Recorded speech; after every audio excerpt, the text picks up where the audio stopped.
In the ordinary life in the world, the action of vital desire and the attempt to fulfill the desires is accepted to such a degree that it is not even consciously noted or treated as anything other than human nature. Society sets certain customary restraints or limits in order to build a civil framework for interaction of people. And it is only when someone goes outside these limits that the action of desire in an extreme form is noted and condemned. In such an instance, the desire is suppressed in some form, and either through an exercise of will or through restraint imposed directly by society, such as incarceration or ostracism, the behavior is controlled. This falls under the rubric of a moral code. Some find new outlets for the energies of the vital that are thus suppressed, and this is called sublimation. And this has been the subject of much modern psychology, beginning with the work of Freud and continuing with various enhanced levels of understanding and therapy that they have developed in the post Freudian era. For the spiritual seeker, the issue is not one of morality per se, but one of working out and redirecting the energy of the vital being into entirely new channels of action.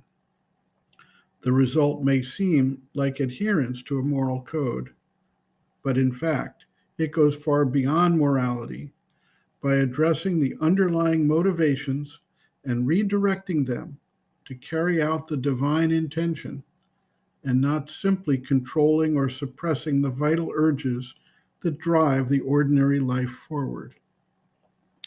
Sri Aurobindo writes, quote, "In the ordinary life, people accept the vital movements, anger, desire, greed, sex, etc., as natural, allowable, and legitimate things, part of the human nature. Only so far as society discourages them or insists to keep them within fixed limits or subject to a decent restraint or measure, people try to control them so as to conform to the social standard of morality or rule of conduct. Here, on the contrary, as in all spiritual life, the conquest and complete mastery of these things is demanded. That is why the struggle is more felt, not because these things rise more strongly in sadhaks than in ordinary men, but because of the intensity of the struggle between the spiritual mind, which demands control, and the vital movements which rebel and want to continue in the new as they did in the old life.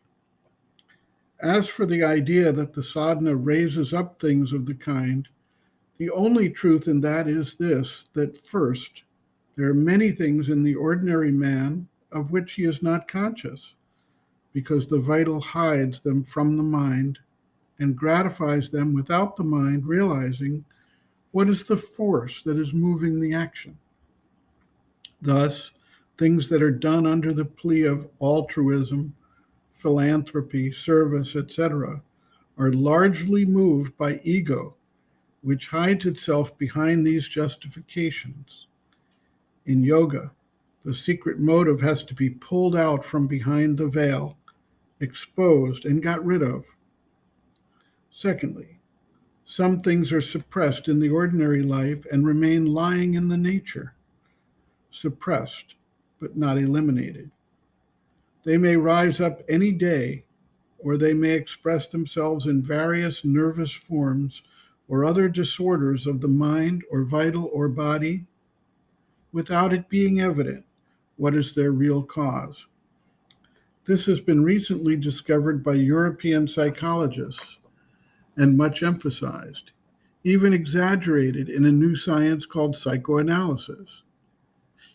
Here again, in sadhana, one has to become conscious of these suppressed impulses and eliminate them. This may be called rising up, but that does not mean that they have to be raised up into action, but only raised up before the consciousness so as to be cleared out of the being. As for some men being able to control themselves and others being swept away, that is due to difference of temperament. Some men are sattvic and control comes easy to them, up to a certain point at least. Others are more rajasic and find control difficult and often impossible. Some have a strong mind and mental will, and others are vital men in whom the vital passions are stronger and more on the surface. Some do not think control necessary and let themselves go. In sadhana, the mental or moral control has to be replaced by the spiritual mastery. For that mental control is only partial, and it controls, but does not liberate. It is only the psychic and spiritual that can do that. That is the main difference in this respect between the ordinary and the spiritual life. End quote. Reference, Sri Aurobindo, Integral Yoga, Sri Aurobindo's Teaching and Method of Practice, Chapter 9, Transformation of the Nature, Transformation of the Vital, pages 246 to 259.